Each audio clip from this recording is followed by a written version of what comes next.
Yang awal tadi nggak ada. Assalamualaikum warahmatullahi wabarakatuh. Bisa? Alhamdulillahirrahmanirrahim. Bismillahirrahmanirrahim. Alhamdulillahirrahmanirrahim. Nahmaduhu wa nasta'inuhu wa nastaghfiruh wa nashhadu an la ilaha illallah wahdahu la syarika lah wa anna Muhammadan abduhu wa rasuluhu la nabiyya ba'da. Allahumma salli wa sallim wa barik wa an'im ala nabiyyina wa rasulina nabiyyina Muhammadin sallallahu alaihi wasallam wa ala alihi wa sahbihi ajma'in wa ba'd. Hadirin Allah muliakan, alhamdulillah alladzi bi ni'mati tatimmus shalihat. Segala puji bagi Allah yang dengan rahmat, taufik dan hidayahnya amal soleh bisa dilakukan dan dilakukan dengan sempurna. Dan alhamdulillah kita bisa kembali bersua di majelis ini setelah tadi ada kendala teknis beberapa kali. Dan sekali lagi, kendala teknis seperti ini adalah sebuah belajar juga, belajar dari sisi lain agar kita bisa bertakwa. Allah berfirman, wattaqullah wa yu'allimukumullah, dan bertakwalah kepada Allah dan Allah akan ajarkan kalian ilmu. Sehingga menghadapi segala masalah dan persoalan dengan takwa itu adalah pintu ilmu, hadirin. Wattaqullah wa yu'allimukumullah, dan bertakwalah dan Allah akan ajarkan kalian ilmu. Dan hadirin Allah muliakan, belajar itu bukan hanya teori, tapi belajar juga belajar beramal, sebagaimana yang disampaikan oleh nama besar Abu Abdurrahman As-Sulami, bahwa para sahabat itu fayata'allamul Qur'an al-ilma wal-amala jami'ah. Mereka itu belajar Al-Quran dari sisi ilmu dan amal, teori dan praktek. Jadi ketika kajian berlangsung lancar, itu belajar teori. Ketika kajian ada kendala, itu belajar praktek, belajar amal, sabar apa enggak, pintar atau bisa memanfaatkan waktu atau tidak, langsung memanfaatkan waktu dengan amal lain atau tidak, ngeluh atau tidak, komplain atau tidak, kembalikan ke Allah atau kembalikan ke makhluk. Itu semua adalah proses belajar, hadirin. Dan kita nggak akan menjadi sosok yang bertakwa, beriman, yang utuh kalau kita tidak menjalani dua sisi ini. Dan itulah yang dijalani oleh para sahabat.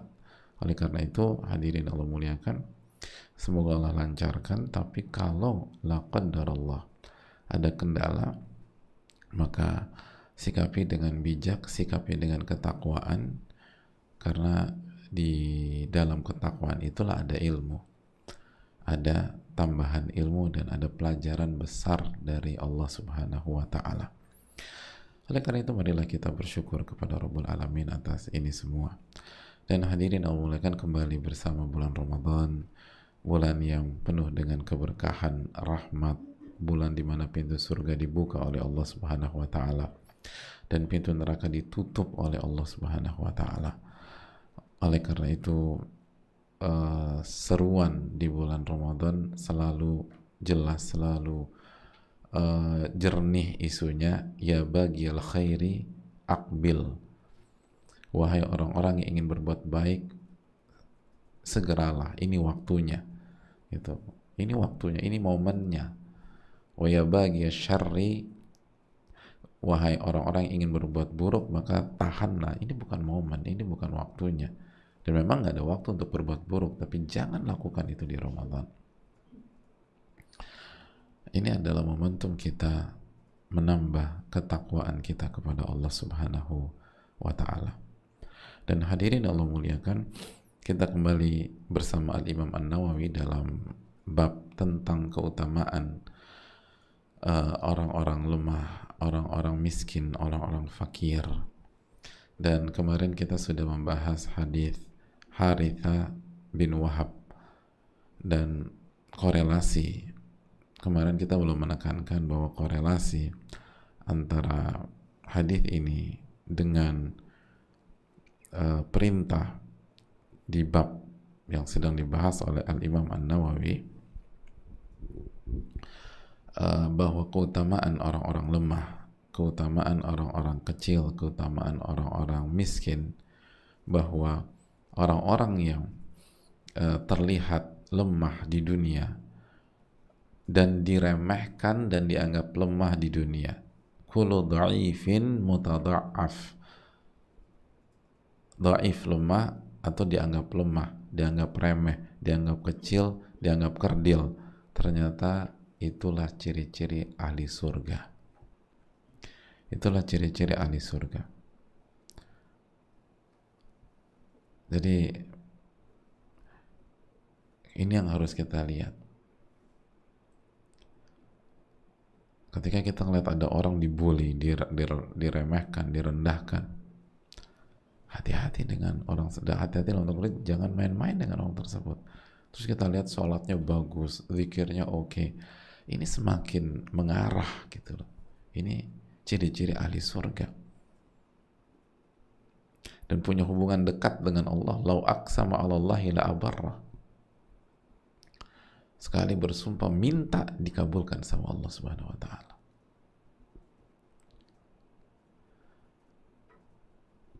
Jadi ini keutamaan menjadi pribadi yang mungkin sepanjang hidupnya diremehkan orang. Jadi hadirin Allah muliakan, kita harus membalik cara berpikir. Ini mind blowing hadirin. Jadi seorang berpikir, kenapa ya hidupku tuh menderita banget, mau kerja di tempat A, mau kerja tempat B, bahkan semenjak aku SD aku hanya jadi korban bulian, aku diremehin, aku diremehin, aku diremehin. Mas, kenapa terpukul? Nabi SAW pernah bertanya, maukah aku beritahu kalian tentang ahli surga? Kullu dha'ifin mutadha'af. Setiap orang lemah dan dianggap lemah, dianggap lemah, dianggap remeh, dianggap kerdil, dianggap kecil, diremehkan. Tapi sekali bersumpah meminta, diijabah sama Allah, dikabulkan sama Allah. Justru aku melihat kamu tuh kayaknya peluang kamu besar ini mas. Makanya kamu tuh mas harus husnudzon sama Allah, baik sangka sama Allah, baik sangka. Makanya kalau kita benar diremehkan, makanya semoga kita termasuk hadis ini itu. Jadi optimis gitu loh. Bisa nggak begitu ya? Masya Allah ya, Nabi kita SAW ini. Jadi bukan minder, merasa diri merasa diri rendah, merasa sampah masyarakat, merasa nggak berguna. Justru semoga peluang saya masuk surga semakin besar ini. Nah, ini perbaiki hubungan dengan Allah. Karena kemarin kita sudah jelaskan keterangan Al-Qadhi Iyad, kita jelaskan keterangan rahimahullah Syekh Ibnu Utsaimin rahimahullah dan lain-lain, bahwa ahli surga itu nggak peduli omongan manusia, mau direndahin kayak mau dipuji, itu bukan isu bagi ahli surga. Nah ini kita harus berusaha ke arah sana, berusaha ke arah sana, berusaha ke arah sana. Mau diremehin mau enggak, itu bukan penghalang kita menjadi orang baik, dan bukan penutup pintu untuk melangkah menuju surga, bukan. Dan sebaliknya, korelasi dengan bab ini, jangan pernah remehkan orang, jangan pernah menganggap kecil orang, jangan pernah menganggap kerdil orang, jangan pernah meremehkan orang miskin, jangan pernah meremehkan orang lemah, jangan pernah meremehkan orang fakir, nggak boleh. Itu sombong kita, mustakbir,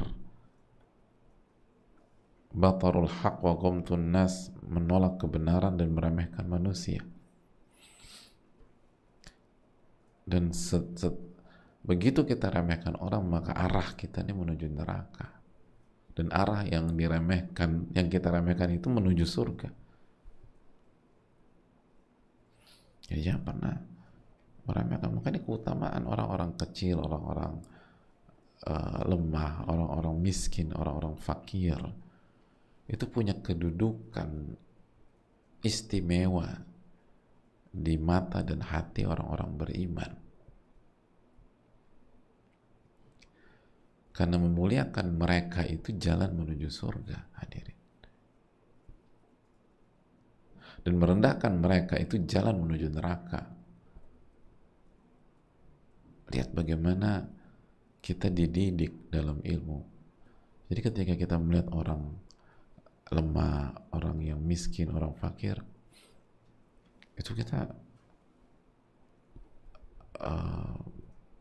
mereka punya tempat gitu loh di hati orang-orang beriman, punya tempat. Karena orang-orang beriman tuh dididik, sekali ngeremehin mereka, wah ini jalan menuju neraka. Ana ukhbirukum bi ahli nar, maka aku beritahu sifat dan ciri ahli neraka.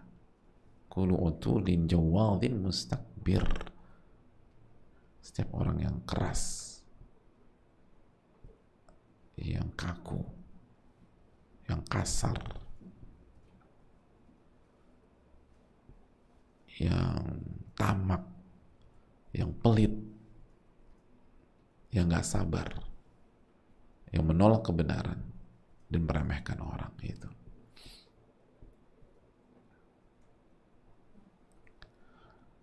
meremehkan orang itu bahaya.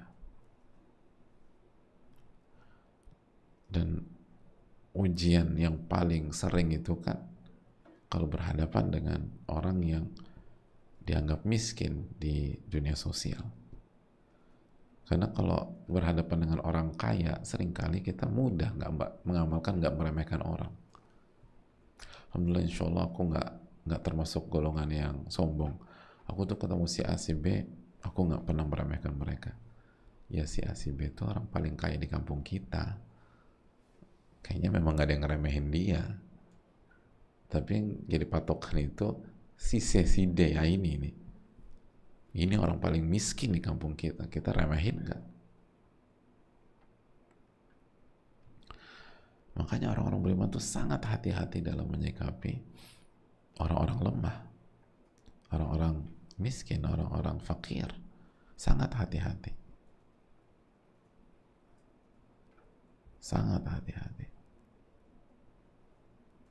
Karena salah bersikap sama mereka fatal, hadirin. Salah bersikap sama mereka fatal. Ngeremehin mereka, aduh fatal. Mau rajin sholat, mau puasa, mau zikir, gomtun nas, ngeremehin manusia, sombong gitu. Dan kalau sombong, la yadkhul jannata man kana fi qalbi mithqalu dzarratin min kibar. Gak akan masuk surga orang yang di dalam hatinya memiliki sifat sombong walaupun sebesar partikel terkecil.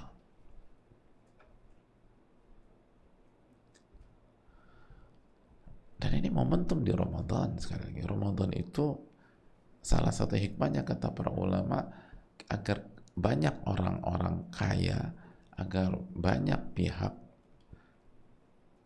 yang selalu hidup berkecukupan, ada yang dia inginkan, khususnya makan dan minum, itu merasakan pahitnya rasa lapar dan haus yang mungkin setiap hari dirasakan oleh saudara-saudaranya yang miskin, yang mungkin sepanjang tahun dirasakan oleh saudara-saudaranya yang gak mampu. Sehingga ketika orang-orang yang berkecukupan itu merasakan pahitnya rasa kaya dan miskin, maka lahirlah empati, lahirlah pengertian, lahirlah rasa respect, rasa hormat. Berat ternyata jadi orang miskin itu. Aku aja tuh udah, aduh, kalau udah mau masuk jam di atas jam 3 tuh pas udah halu deh. Begitu dengar azan, saya pikir azan maghrib, ternyata baru asar. Itu tetangga belakang komplek itu, kampung belakang tuh ngerasain itu tiap hari. Hebat banget ya, mereka tuh santai aja, misalnya nggak makan 2 hari Ada orang nggak makan 2 hari. Hebat berarti mereka nih. Saya ini jadi hormat sama mereka. Susah ternyata hidup begitu tuh. Jadi hadirin yang Allah muliakan, ini hadis ini penting buat kita. Ingat, ketika kita diremehkan justru harus melahirkan optimisme. Jadi nggak usah baper, gue harus buktikan sama dia. Nggak harus begitu juga. Buktikan itu sama Allah aja udah. Capek kita ngikutin selera manusia.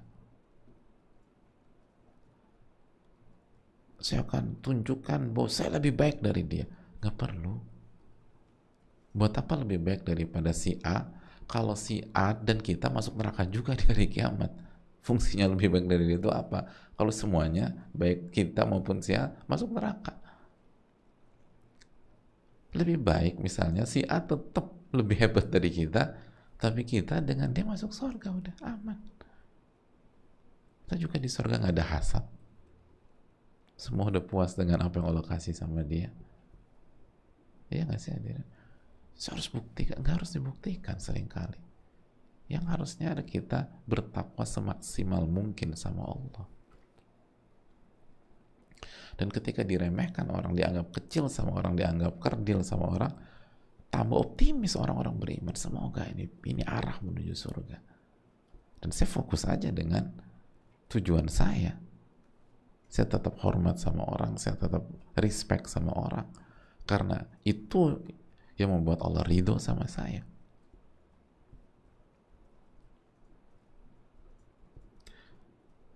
Kan begitu. Masih ingat nasihat para ulama seperti Ibnu Aun?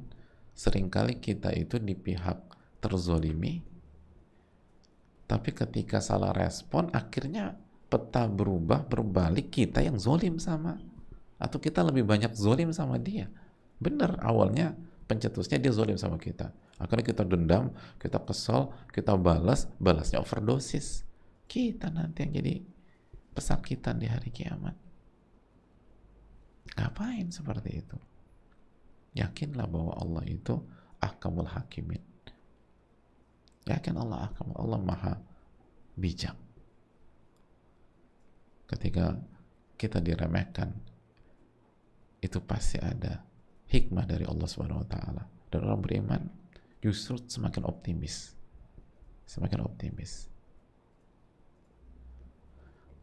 Dan ia tetap bermain di polanya yang penuh ketinggian. Al-Islamu ya'lu wa la yu'la, kata Nabi SAW. Islam itu tinggi dan gak ada yang lebih tinggi. Tetap jalan. Dan kita jangan pernah meremehkan orang yang lemah dan fakir.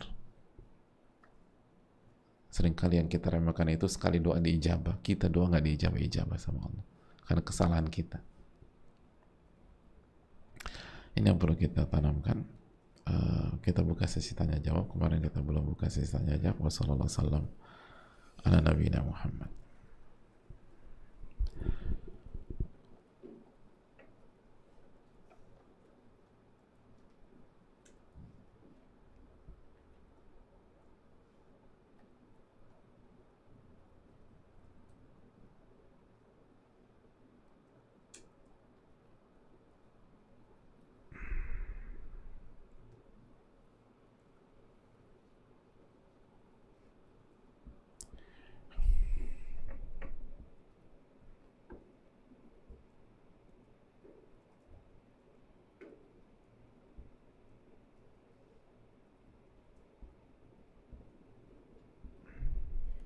Assalamualaikum warahmatullahi wabarakatuh. Waalaikumsalam warahmatullahi wabarakatuh. Semoga Ustadz dan tim serta seluruh umat muslim diberikan keberkahan dan diberikan pertolongan oleh Allah Subhanahu wa taala untuk mengisi bulan suci Ramadan dengan iman dan takwa. Amin ya rabbal alamin.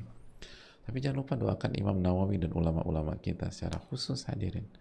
Kita ini dapat ilmu banyak dari beliau dan ulama-ulama kita.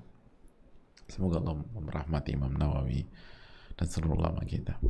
Dan kita harus jadi pribadi yang bersyukur, apalagi di Ramadan ini. sekali lagi di Ramadan karena uh, kita ngerasain uh, lapar, haus atau kondisi yang nggak mudah di beberapa jam itu harus mengasah uh, apa kepekaan syukur kita. Ustadz mau tanya tentang hukum membaca Al-Quran bagi wanita yang sedang haid. Case-nya di dalam bulan suci Ramadan ini berniat untuk khatam Al-Quran. Misalnya di hari pertama sampai kelima Ramadan, wanita ini sudah berhasil membaca sampai juz kelima. Kedalah hari ke-6 Ramadan dia haid. Dan hari ke-6 dan hari ke-6 ini bolehkah dia meneruskan membaca Al-Quran ke juz 6 melalui aplikasi Al-Quran di handphone. Dan misalnya selama haid wanita tersebut telah membaca sampai juz ke-10. Setelah selesai haid, ketika sudah suci kembali, bolehkah ia meneruskan bacaan Al-Quran ke juz 11 Ustadz? Semoga Allah takdirkan pertanyaan saya dibaca dan dijawab oleh Ustadz. Jazakallah khair Ustadz dan tim. Terima kasih, jazakallah khairan. Hadirin yang muliakan, pertama dalam ilmu fikih bedakan antara hukum wanita haid membaca Al-Quran dan hukum wanita haid memegang mushaf. Itu dua kotak yang berbeda, dua kotak, dan pembahasannya pun berbeda. Jadi itu bukan satu paket. Membaca Al-Quran bagi wanita haid itu satu pembahasan, dan memegang mushaf bagi wanita itu satu pembahasan. Adapun kalau pertanyaannya seperti ini, membaca wanita haid yang membaca Quran, kok membaca wanita sih? Hukum wanita haid membaca Al-Quran terjadi khilaf para ulama. Dan kalau bagi saudari-saudari kita yang haid, Allah Ta'ala alam, dia bisa mengikuti keterangan dari Al-Imam Malik atau Madhab Malikiyah yang membolehkan wanita haid membaca Al-Quran dalam masalah ini. Dan adapun membaca Al-Quran di handphone, maka wallahu ta'ala diperbolehkan karena layar handphone itu bukan mushaf. Para ulama kontemporer berdalil bahwa layar handphone atau gadget kita bukan mushaf itu dengan cermin. Jadi itu bukan tulisan langsung. Artinya gini, kata para ulama, jika mushaf kita itu, misalnya kita buka mushaf nih, misalnya ini mushaf, kita buka, lalu kita berdiri depan cermin, lalu kita perlihatkan depan cermin. Di cermin itu ada apa? Ada halaman yang sama kan? Lalu kita pegang cermin itu, maka ulama bilang nggak ada masalah sama sekali, karena itu bukan cermin, itu tuh bukan ular. Jadi kalau kita pegang-pegang ada masalah. Itu dikiaskan ke sana. Wallahu ta'ala bishawab. Jadi wallahu ta'ala bishawab dalam masalah ini untuk pakai handphonenya tidak ada masalah, karena itu bukan mushaf yang menjadi pembicaraan para ulama dari masa klasik. Adapun membaca Al-Qur'annya sendiri, maka terjadi khilaf para ulama. Dan penanya bisa mengikuti keterangan dan pandangan Al-Imam Malik atau Madhab Malikiyah yang membolehkan. Wallahu ta'ala bishawab. Dan khilafnya kuat, dan banyak para ulama atau sebagian ulama juga menjelaskan masalah ini.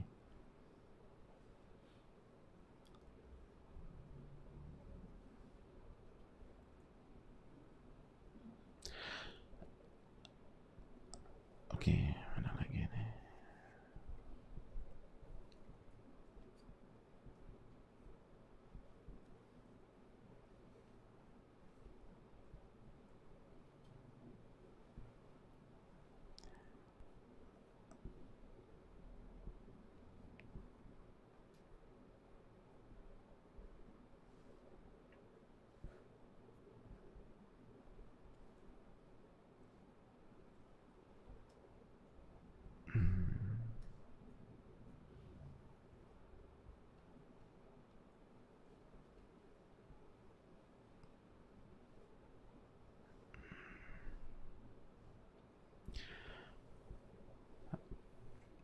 Pertanyaannya, Assalamualaikum warahmatullahi wabarakatuh. Waalaikumsalam warahmatullahi wabarakatuh. Semoga Ustadz, keluarga, serta tim pendukung kajian ini selalu dalam lindungan Allah, amin ya rabbal alamin. Semoga Allah selalu memberikan rahmat dan hidayah untuk semua kaum muslimin dimanapun berada, amin ya rabbal alamin.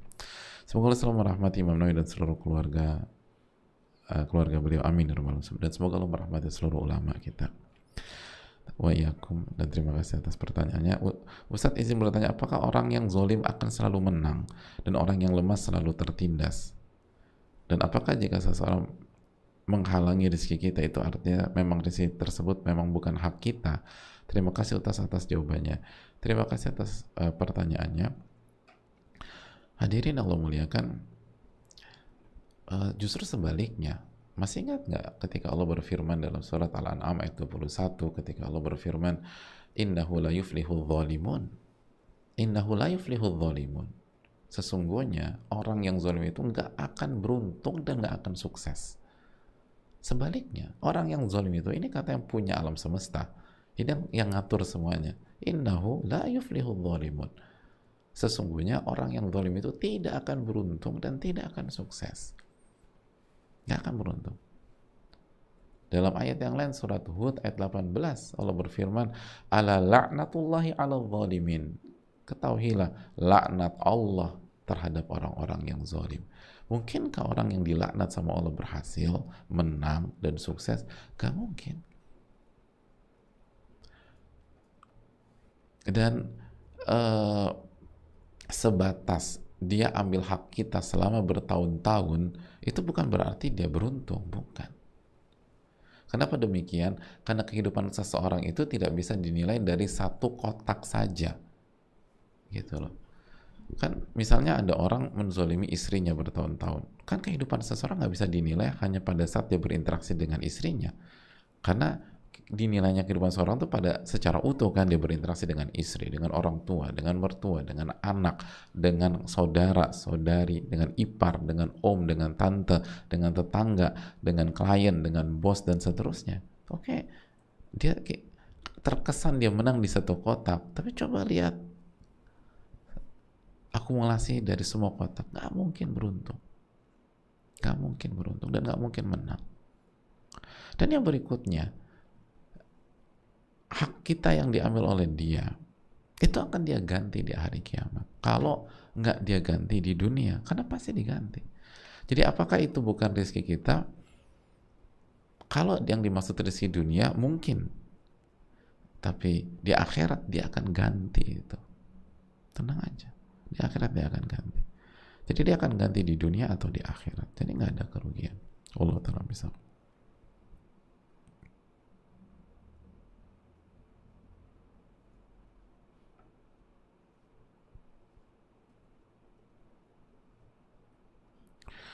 Assalamualaikum warahmatullahi wabarakatuh. Waalaikumsalam warahmatullahi wabarakatuh.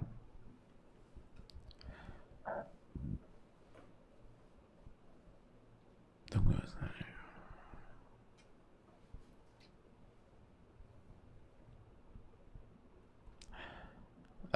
Ustadz, saat saya mendapatkan musibah atau saat kita mendapatkan musibah,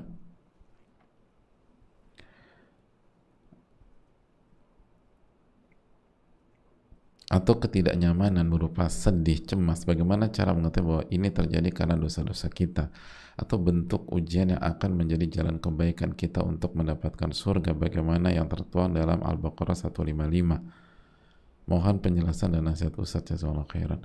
Terima kasih atas pertanyaan. Memang benar apa yang kita alami itu pasti ada andil dari dosa-dosa kita. Wa ma asabakum min musibatin fabima kasabat aydikum. Apapun yang menimpa kalian itu pasti karena ada andil dari tangan-tangan kalian. Surat Asy-Syura ayat 30. Tapi bukan berarti orang yang kena musibah berarti dia orang buruk, bukan orang bertakwa dan seterusnya. Enggak. Karena kan hadirin Allah muliakan, orang yang bertakwa dan orang yang soleh kan tidak maksum, tidak bersih dari dosa 100%. Nah, bisa jadi itu dosa-dosa yang persentasenya minim atau minoritas, dan itu dibersihkan melalui musibah tersebut sehingga dia semakin tinggi lagi kedudukannya. Terus yang berikutnya, kesedihan itu dan kecemasan itu seringkali bukan karena musibahnya, tapi karena syaitonnya. Allah yang berfirman, coba buka surat Ali Imran ayat 175. Allah berfirman, innama dzalikumu syaitan yukhawwifu awliya'ah. Dan sesungguhnya itu syaitan yang menakut-nakuti mereka, yang menakut-nakuti wali-walinya syaitan, teman-temannya syaitan itu.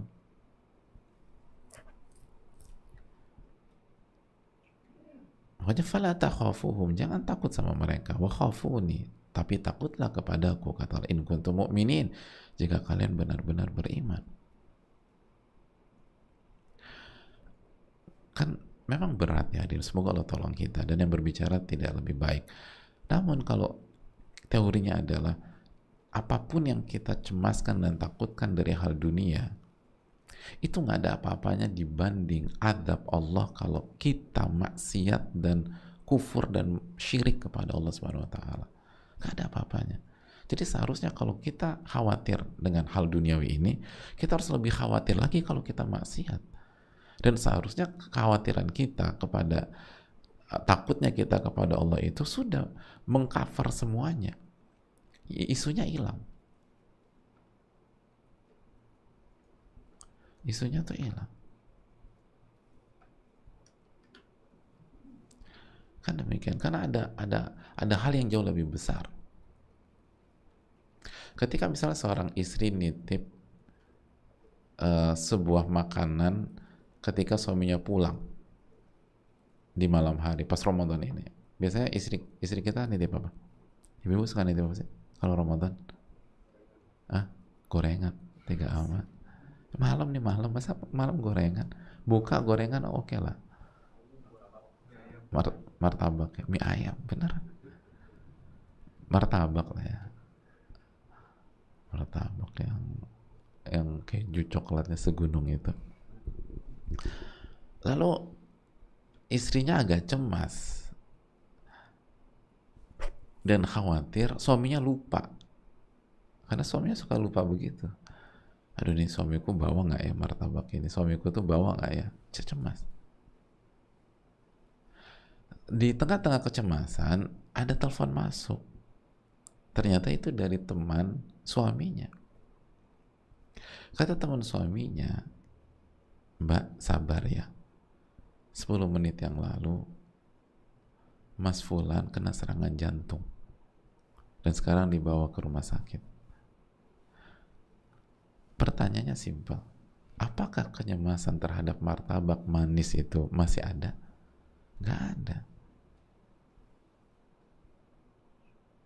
Kenapa? Karena ada hal yang jauh lebih menakutkan, kehilangan suami, bukan kehilangan martabak. Makanya gak ada satupun istri mengatakan, tapi martabak manisnya di tangan beliau kan? Gak ada. Kalau sampai ada pertanyaan gitu, itu diragukan kebahagiaan rumah tangganya. Apalagi kalau dia bilang, ada sih, alhamdulillahilladzi binikmatihi tatimmu, aku lega sekarang. Gak mungkin. Itu makanya. Jadi yang membuat kita takut itu syaitan. Syaitan itu selalu demikian. Hobinya itu buat takut kita. Tapi yang berhasil ditakuti adalah wali-walinya. Orang beriman gak berhasil. Makanya jangan masuk ke alur itu, jangan masuk ke drama yang dia buat. Minta pertolongan kepada Allah. Innama dzalikumu syaitan yukhawwifu awliya'ah. Syaitan itu senantiasa membuat wali-walinya itu takut, ditakut-takutin terus itu wali-walinya syaitan, wali-wali syaitannya. Adapun wali Allah enggak bisa dia sentuh itu. Semoga ini menjadi pelajaran bagi kita, dan semoga Allah jaga kita dari upaya syaitan untuk menakut-nakuti kita, karena Allah lah sebaik-baik tempat berlindung dari syaitan. Dan perbanyak isti'adzah, minta perlindungan kepada Allah Subhanahu wa taala. Saya rasa cukup sampai di sini. Jazakallahu khairan. Subhanakallahumma wa bihamdika, la ilaha illa anta, astaghfiruka wa atubu ilaik. Assalamualaikum warahmatullahi wabarakatuh.